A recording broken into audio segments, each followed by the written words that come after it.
Hi, Melanie Muenchinger here, illustrator for Gina K Designs. Today I have a project for you using my A Year of Flowers 2 set based on a design that I created for our release party for A Year of Flowers 3.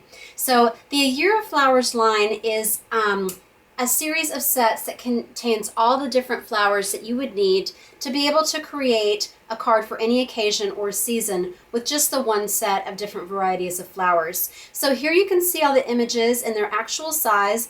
I just colored this sample when the set first came out. This is more filled in than I normally do. You can look in my other videos and see a more sketchy style, which is what we're going to be doing today. I believe this is the only flower though that I have not colored from it yet. It's intended to be a lotus, but it could be lots of other really big flouncy flowers like a peony, I don't know, dahlia, so many other things that you can do.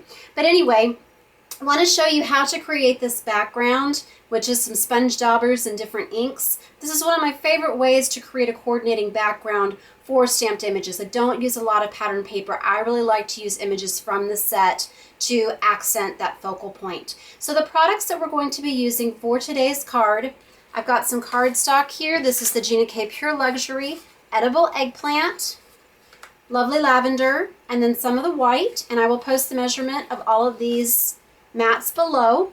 I want to show you, I've done another video with edible eggplant. I know this looks so dark probably on camera, so I want to show you in comparison to black. Look how plum that turns. So it is a very dark ink and a very dark paper, but we're actually going to be stamping with it today, and it's beautiful when you're coloring in purples. The ink pads that we're going to be using today, I've got the Gina K Edible Eggplant, I've got the Wild Lilac, and I've got some of that grass green for doing the stem and the leaves. I've got the A Year of Flowers 2 set. So this is a sketchy style of the original A Year of Flowers. Same images, but just a sketchy style. Super easy to color. I'm also going to be using a greeting from the Scripty Sayings set. This is the free incentive set for a $75 or more qualifying order right now. Excuse me. Then I've got just some sponge daubers for adding some depth to that background. We've got some different acrylic blocks. The markers that I'm going to be using today, I've got the HB1, HB2, LV2, and HB3. You don't have to use that many colors on the petals, but I just want to show you how those different ones look on that stamped flower. And then I've got the DG2 and the GG2. Okay. And I might add actually one more green in. I think I'm going to use the CG2 as well. I like to use 2 colors on the leaves. I've got some adhesive pearls, just some adhesive, and then to create a mask, just a piece of scratch paper or a sticky note will work, and some scissors. So let me go ahead and cut out this mask. So I just stamped this onto the sticky note, and it's sticky here at the top. And especially with this, you can see that this line art image has a lot of openings to it, and so that makes it really easy to color because you don't have to go right up to the edge. And similarly, I'm not gonna make a big fuss over getting every little edge of that cut for my mask, just as long as it's close enough, because you're gonna have those open areas anyway. Okay, so here's our mask. It'll stick, so that makes it not slide around like my mask was the other day. Now I'm going to show you some different ways that we can step this card up. So again, this is a very formal looking card, but I just like how you can see, maybe you'll see something online or in a video, and it's one style, how you can substitute images in a very different style to recreate that look, and it still works. So we're going to step this up using just plain papers, and then I want to show you how much doing the stamping and the sponging on this background is really going to make this card glow. So let's start by stamping our flower. So I'm going to do it in the eggplant ink. You can use black if you want, but I just like how it softens it up. Such a pretty purple.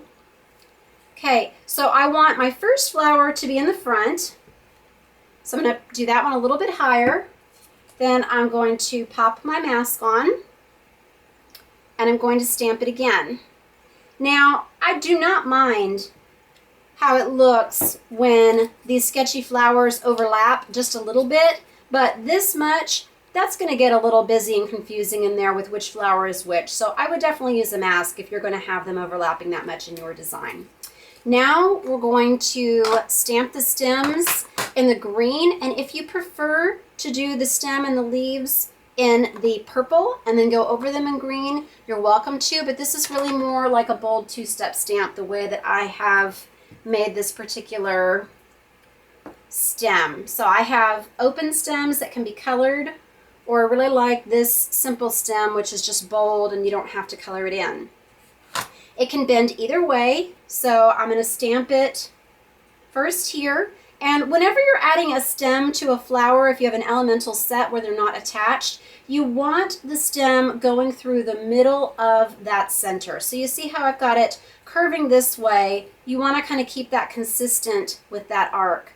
And then I'm going to re-ink this, and this is the same stem, but I'm turning it over now this time, so you can have them bending to the left or the right. So you find about the center, okay? And I like that with them crossing, but you can have them meet up at the bottom if you want it to look like they are branching off of the same stem. Now let's add some leaves. So we have several different options in here. I really like to use this larger smooth-edged one and then the smaller one. Okay, so that's all the stamping we're going to do as far as the flowers go on our focal point. So let's get to coloring. Are you ready for how easy this is going to be? Now, on this one, I started with the HB1. You can see this one is a lot more lavender than this one. So one a little darker here. Start with the HB1 if you want the main color of this to be lighter, like in this one. But I'm going to go a step up and I'm going to do the HB2 just because that's how I did it on this sample. So I'll leave this here so that you can see it. So I'm actually going to use the chisel tip. You can cover a lot more area with this, and I like how it can go from thick to thin, kind of like a calligraphy marker. So all I'm going to do here, I'm just going to keep my strokes really fast and really loose. You're not applying a lot of pressure. The harder you press and the slower you go, the more you're going to have a wobble in a line, and it's just not going to look as spontaneous. So I'm just going to go in with that, okay? Actually, I think I did pick the lighter one, like that. Okay, so we have the tops of them done, and then we're just going to do a zigzag along the bottom, okay? I love that look with a lot of the white showing through. It just looks like little highlights already, and it goes with that sketchy outline. Now let's take a little bit of this HB3, and this time I'm going to use the bullet, or excuse me, okay, so I'm picking totally different colors here. Sorry about that. This was the one, here, maybe I'll do this. Let me color this one with the darker purple, okay? So that way you can see that was the base color that I had for this card. All right, so, but I'm gonna go in and now I'm going to use my darker one on this since I'm keeping this background lighter. And I'm just gonna do some little flicks in here with that color. And then I need to grab a darker purple. So I'm just following those lines where I want those little accents to be, and then you can put a little bit in the top, put a little bit on this one if you want as well. Okay, so that's all you need to do for that. Now let's take the DG2. So rare that I use the chisel tips, that's why I keep grabbing the other end. There's a little gray rim around the point, but sometimes I still just grab the wrong one. And then if you want to add just a little more color there, you can just do a quick trace of that stem. And then I'm going to take the CG2 here, and I just want to put just a tiny bit. So here, I'm not dragging the entire chisel. I'm turning it this way, and I'm getting just the tip of that narrow end on there, okay? And then I'll put just a little bit here and here. Okay, then let's take the GG2, and this one has a cooler tone to the shadow than the BG3 you see me use a lot of times. And so I'm just doing just a very quick trace, not around the whole thing like I normally do, but we're just suggesting a shadow here. Okay, so that's all I'm going to do there.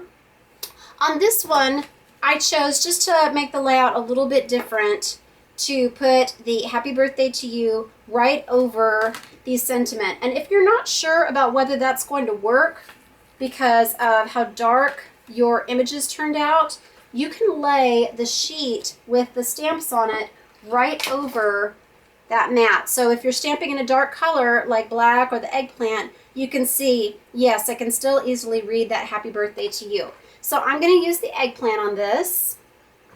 And again, you can put that onto your other background below it on the lavender mat if you want.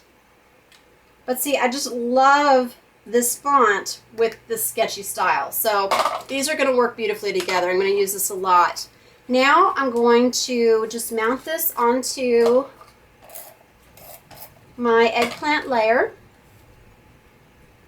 And instead of having it be the same width all around, I really wanted to have a thicker mat on the sides. Now here I did the pearls on either sides, and this looks very formal, this little trio of pearls, but I did a little bit differently on this sample, so you'll see that in a second. Okay, so let me grab my purple. So if we just stopped here and didn't do anything else, let me show you just how clean and pretty that is. Just these gorgeous pure luxury colors.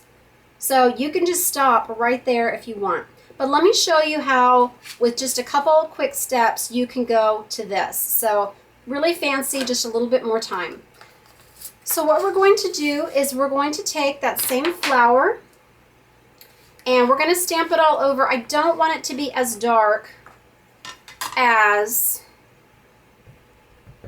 let me stamp this off too, because I know that it's got that dark eggplant ink on it.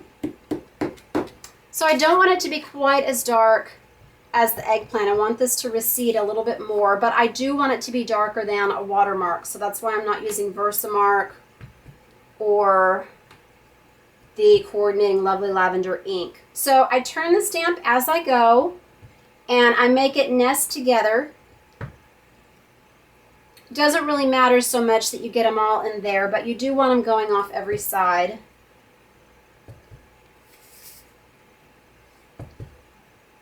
And it's very important to turn the stamp, otherwise it's just going to look like that same flower repeating and be very static. But I do go ahead and fill in the whole background just because if you leave a big open space, you might have a really obvious open area when you're doing your layering. And a lot of times I end up changing, at the last minute where I want that mat to go. I might decide, I think I'd rather do it like this, or I want it like this. So I usually just try to stamp the whole thing to be consistent. It doesn't take that much more time.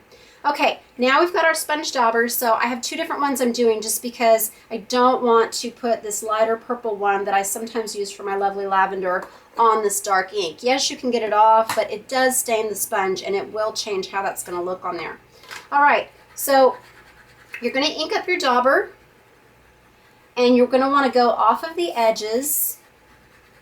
But be careful not to cover up the entire mat. You really want that soft lavender showing through, and that is going to look like this card is illuminated from within. Just creates a really beautiful look. And then without re-inking, you can go over just a little bit so that there's a little more transition into those uninked areas. Okay, I am going to leave that open now just because we're not going to be doing the middle of it. Now, we want to go a step further. And I'm sorry, I meant to lay this back on here so you could see what it looked like without the sponging. Okay, but that's really popping. I love that too. But let's go just a little bit further and really make this blend in. You don't need a lot. Again, this ink is so dark and it's going to look like we're putting black down on here, but you saw before that it is purple. So just a tiny, tiny bit. Really start off the edge so that you don't get darker than you want it to be as you go onto the mat. But this is just going to make the two just bleed together and really create a lot more drama.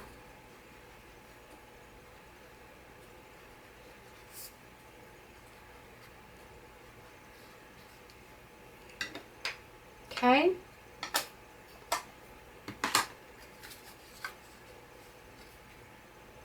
Isn't that pretty? It's like it's just emerging from that deep purple base. So I'm gonna adhere this.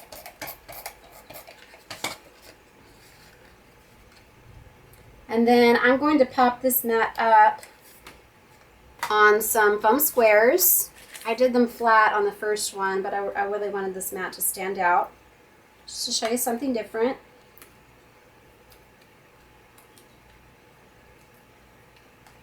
And because I'm keeping this card just a little bit cleaner and a little bit more modern with this sketch, I wanted to do my pearls a little bit differently. So and again, you can do it down here and it's right in the middle, but I really like it at kind of that 2/3. Okay, and then I'm going to take my pearls, and I ended up deciding, even though I usually tell you to do things in odd numbers, if that's a more pleasing combination, this little line of pearls is really kind of acting like one embellishment. I just felt like it balanced better when I tried 2, I tried 3, and this one, just this size mat, the proportions, that looked the best to me.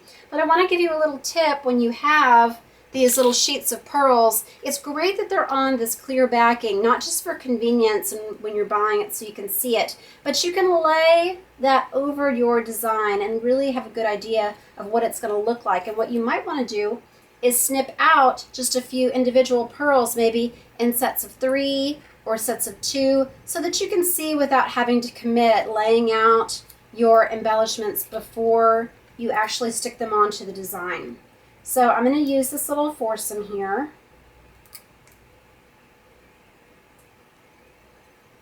And I just want them right in the middle.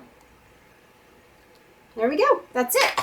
Very simple card. I hope that you enjoy this project and see the different ways that you can change up a design that you see that you love to stamps that you already have. And just